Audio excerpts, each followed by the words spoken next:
Dans cette vidéo, on va continuer à s'entraîner à calculer la norme de vecteurs quand on connaît quelques informations sur ces vecteurs.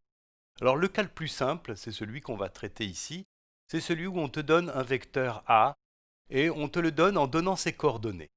Donc par exemple, ce vecteur-là, ses coordonnées, on va dire que c'est, disons, 5 et moins 3.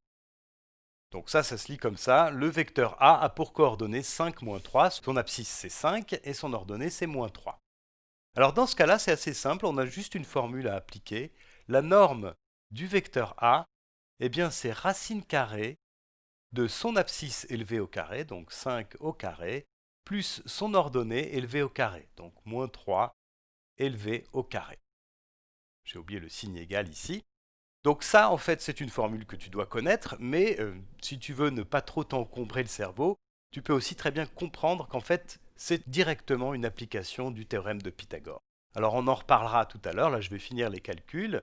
Donc en fait, la norme de A, c'est racine carrée de 5 au carré qui est égal à 25, plus moins 3 au carré qui est égal à 9. Donc 25 plus 9, ça fait donc racine carrée de 34.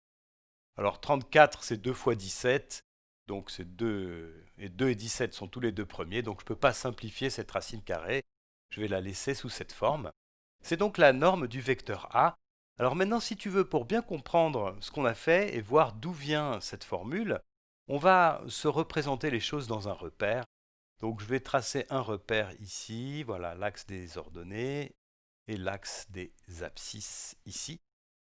Donc ici, l'axe des Y, l'origine, l'axe des abscisses, et je vais prendre une échelle, 1, 2, 3, 4, 5, 6, et ainsi de suite. Et là, 1, 2, 3, moins 1, moins 2, moins 3. Voilà. Donc mon vecteur, évidemment, je peux le placer n'importe où dans le plan, le vecteur A, du moment que je conserve ses caractéristiques, c'est-à-dire sa direction, son sens et sa longueur, je peux le tracer n'importe où. Donc en particulier, je vais tracer un représentant de ce vecteur qui part de l'origine du repère ici. Donc là, et donc je vais me déplacer jusqu'au point de coordonnées 5 moins 3 qui est l'extrémité finale de mon vecteur. Alors j'ai x égale 5, donc 1, 2, 3, 4, 5, c'est ici. Et puis l'ordonnée c'est moins 3, donc je suis là et je descends de 3, 1, 2, 3. Voilà, ici. Et ça, c'est l'extrémité finale de mon vecteur, donc je peux maintenant tracer le vecteur A ici. Voilà, c'est lui.